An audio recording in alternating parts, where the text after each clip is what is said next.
Welcome student. हम British संसद पढ़ रहे थे। ब्रिटिश संसद में आज हम ब्रिटिश संसद की शक्तियों का अध्ययन करेंगे, उसे क्या अधिकार है, क्या कार्य है उनका।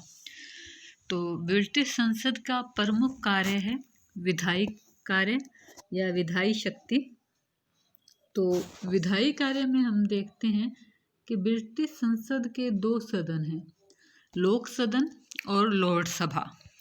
संसद की प्रभुसत्ता की धारणा के अनुसार ब्रिटिश संसद किसी भी कानून का निर्माण कर सकती है, उसे रद्द कर सकती है या संशोधित कर सकती है। 1911 के पूर्व तक तो संसद के दोनों सदनों को समान शक्तियां मिली हुई थी। अब ये कॉम्पिटिटिव एग्जाम का क्वेश्चन बन सकता है कि कहाँ तक, किस समय तक दोनों को समान शक्ति थी, दोनों अंगों को। तो 1911 तक। 1911 और 1949 के संसदीय अधिनियम पारित होने के बाद जो अंतिम शक्ति है वो लोक सदन के पास चली गई। लोक सदन के द्वारा जब किसी विधेयक को पारित करके लॉर्ड सभा के पास भेजा जाता है और लॉर्ड सभा उसे अस्वीकार कर देती है, तो लोक सदन द्वारा वह विधेयक दोबारा पारित किया जाता है। यदि वो विधेयक दूसरे वाचन की तिथि अथवा दूसरी बार विधेयक के तीसरे चरण की तिथि में 1 वर्ष का समय हो चुका है, तो लॉर्ड सभा द्वारा पारित किए बिना ही दोनों सदनों द्वारा पारित समझा जाता है। इस तरह लॉर्ड सभा किसी विधेयक को केवल 1 वर्ष के लिए रोक सकती है और अंतिम शक्ति है वो लोक सदन के पास है। अब ये यहाँ पे आपको ध्यान रखना है कि लॉर्ड सभा साधारण विधेयक को 1 वर्ष के लिए रोक सकती है। और भारत के साथ तुलना करके देख लें तो भारत में कितना समय, 6 माह के लिए राज्यसभा रोक सकती है।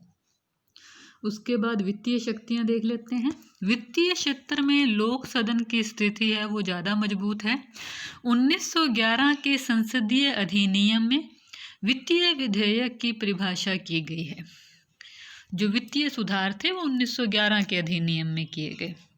लोक सदन का अध्यक्ष जिसे वित्त विधेयक प्रमाणित करे, वित्त विधेयक समझा जाता है। अब ये क्वेश्चन बन जाएगा, वित्त विधेयक है या नहीं, इसका फैसला कौन करता है? लोक सदन का अध्यक्ष करता है। वित्त विधेयक लोक सदन में ही प्रस्तावित किया जाता है, जो उनकी कॉमन सभा है उसी के अंदर उसको रखा जाता है, लॉर्ड सभा में नहीं रख सकते। लोक सदन के द्वारा पारित किए जाने के बाद लॉर्ड सभा द्वारा 1 माह की अवधि तक वित्त विधेयक पर विचार करने का कार्य किया जा सकता है। ये 1 माह की अवधि बीत चुकने के बाद वित्त विधेयक या बजट दोनों सदनों के द्वारा उसी रूप में पारित समझे जाएंगे जिस रूप में लोक सदन ने उसे पारित किया। मतलब कोई कानून है वो लोकसभा, जो लोक सदन है उसमें पास हो गया, उसके बाद वो आएगा लॉर्ड सभा में। और अगर 1 महीने का टाइम हो गया और लॉर्ड सभा ने अभी कोई डिसीजन नहीं लिया तो वो पारित ही समझा जाएगा। या लॉर्ड सभा उसे अगर अस्वीकार कर दे या उसमें कोई संशोधन बताए भी, ऐसे ऐसे संशोधन होना चाहिए, तो ये लॉर्ड सभा ये लोक सदन की विवेक पे है कि उसे माने या ना माने। लॉर्ड सभा की स्थिति है वो निर्बल है और पूरा वित्त पर नियंत्रण है वो कॉमन सभा और लोक सदन का ही है। अब है कार्यपालिका के संदर्भ में, और हमारे देश में क्या 14 दिन राज्यसभा रोक सकती है और ब्रिटेन में 1 माह। ये टाइम पीरियड का डिफरेंस याद रखिएगा। कार्यपालिका शक्तियाँ इंग्लैंड में संसदात्मक प्रजातंत्र है। संसदात्मक का मतलब कार्यपालिका है वो व्यवस्थापिका में से ली जाती है, उसके प्रति उत्तरदायी होती है। तो जो ब्रिटेन की क्या कार्यपालिका है वो कॉमन सभा के प्रति उत्तरदायी है, लॉर्ड सभा के प्रति नहीं है।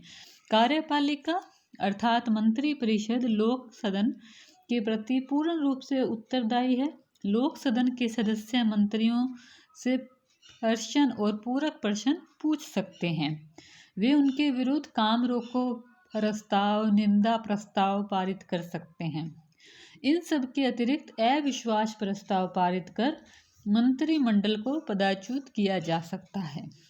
लोकसभा के सदस्य मंत्रिमंडल से प्रश्न तथा पूरक प्रश्न पूछ सकते हैं, किंतु अविश्वास प्रस्ताव पारित कर मंत्रिमंडल को पदच्युत नहीं कर सकते। इस कार्य में पूर्ण शक्ति है वो लोक सदन कॉमन सभा के पास ही है। 2005 से पहले लोकसभा को न्यायिक क्षेत्र में कुछ अधिकार मिले हुए थे, वह भी 2005 के बाद न्यायिक सुधार अधिनियम जब बना तो उसके अंदर समाप्त कर दिए गए। उसके अंदर ये था कि जो लोकसभा थी वो वहाँ की सर्वोच्च अपीलीय न्यायालय था, और लोकसभा के 9 सदस्य एक न्यायपालिका के रूप में जो अपील आती थी उसका न्यायिक फैसला करते थे। लेकिन 2005 में संशोधन करके वहाँ पे न्यायालय की स्थापना कर दी गई है, और अब न्यायिक कार्य है वो ब्रिटेन के न्यायालय के द्वारा संपन्न करवाए जाते हैं।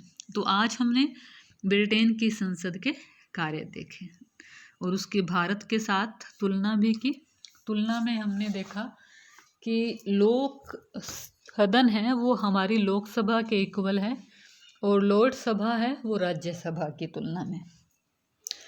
जो लोकसभा है वो साधारण विधेयक को 1 वर्ष और वित्त विधेयक को 1 माह के लिए रोक सकती है, और भारत की जो राज्यसभा है वो उसे 6 माह और 14 दिन के लिए रोक सकती है।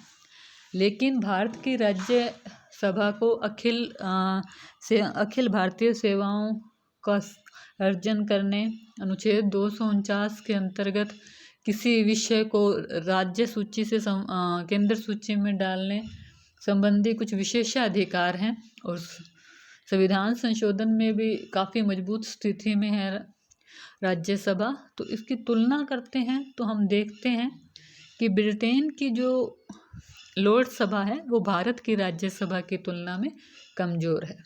धन्यवाद।